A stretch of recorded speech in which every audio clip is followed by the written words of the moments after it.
Глава государства, приветствуя участников молодежного форума, отметил, что мероприятие вышло за рамки российско-осетинского, став интернациональным, и это, безусловно, имеет сплачивающий фактор. Форум собрал представителей молодежи Осетии, России, Абхазии, Донецка, Луганска, Приднестровья и Нагорного Карабаха. Такого рода мероприятия влияют на молодежь в положительную сторону, дают возможность расширить круг дружеских связей, считает Анатолий Бибилов. Важно, когда молодежь нашего государства общается, когда мы понимаем проблемы, которые перед нами стоят, когда мы ценим те ценности, на самом деле, которые в нас впитали наши родители. Такие форумы нам дают основание и уверенность в будущем, что наша молодежь действительно воспитывается на тех патриотических, интернациональных принципах. И важность этого форума, я считаю, что это те знакомства, которые бы вам завтра позволили дальше взаимодействовать. Глава государства поблагодарил всех организаторов за грандиозное событие, которое, по его мнению, в дальнейшем будет только расширять свои рамки. Он пожелал участникам плодотворной и интересной работы. Руководитель российской делегации заверил, что это не последний форум. На будущее уже запланированы мероприятия. Хотелось бы в рамках данного форума сделать отдельную площадку по медиа, и хотелось бы, чтобы у молодежи была возможность приехать сюда и воспользоваться этой возможностью, рассказать большему количеству людей об этом. То есть некий такой формат повышения туристической привлекательности вашего региона. Есть организации, которые уже изъявили желание наладить сотрудничество с юго-осетинской молодежью, в их числе волонтеры Победы. В планах проведения различных мероприятий к 75-й годовщине Великой Победы, в которых активное участие может принять и Южная Осетия. Я думаю, что это те предложения, от которых как раз невозможно и отказаться на самом деле, потому что они все фактически способствуют развитию молодежи, и мы определили все эти направления. Я думаю, что мы все эти проекты поддержим. Своими эмоциями о пребывании в Южной Осетии поделился заместитель министра по молодежной политике Донецкой Народной Республики. Он сообщил, что планируется подписание соглашения о сотрудничестве с Комитетом по молодежной политике, спорту и туризму нашей республики. И молодежная политика, и спорт.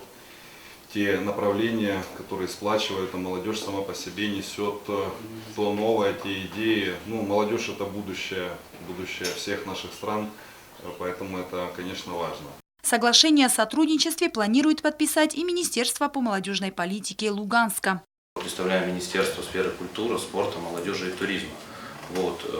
Поэтому мы готовы проработать по всем сферам, направлениям, возможно заключение соглашений, выработка планов работы по этим направлениям, реализация конкретных проектов. Форум – прекрасная площадка для налаживания связей, считает Гаяне Григорян, и в подтверждении рассказала о уже налаженных контактах с Министерством культуры нашей республики. Уже есть договоренность проведения организации дней Арцаха в Южной Осетии и дней Южной Осетии в Арцахе одновременно.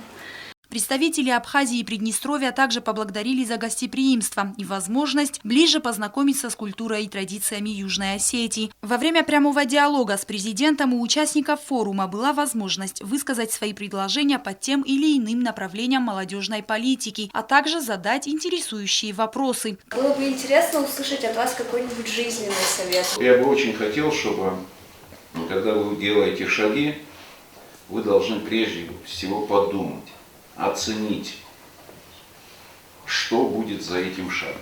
И каждый шаг должен быть в первую очередь связан с какими-то ценностями, которые несет в себе по большому счету каждый человек.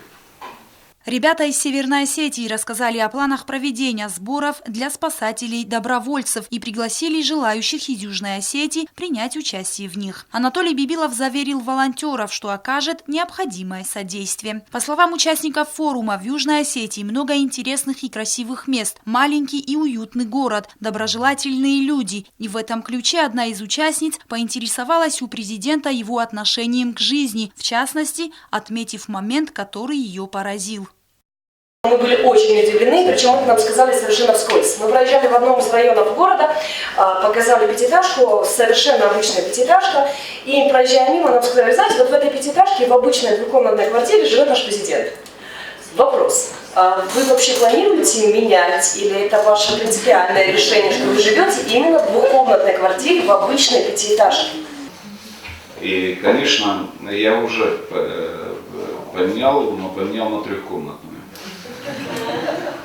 Вот, в этом же корпусе. Я живу здесь, в Южной Осетии, никуда не собираюсь уезжать. Мне иногда говорят, а что у тебя квартиры во Владикавказе нету, а что у тебя квартиры в Москве нету. Вопрос, а зачем она мне нужна? А вот детям ты что, послушайте, если я сегодня обеспечу детей всем, у них интереса к жизни не будет. Пусть они добиваются. Помогать, конечно, буду помогать обязательно. Обязательно буду помогать.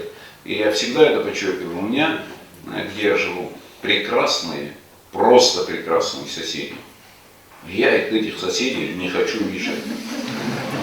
Позитивный диалог с президентом продолжался более 2 часов. За это время удалось пообщаться на разные темы. Участники форума имели возможность преподнести президенту памятные подарки и, конечно же, сфотографироваться. Роза Тедеева, Алим Бетеев, Тамерлан Кусраев. Информационный выпуск сегодня.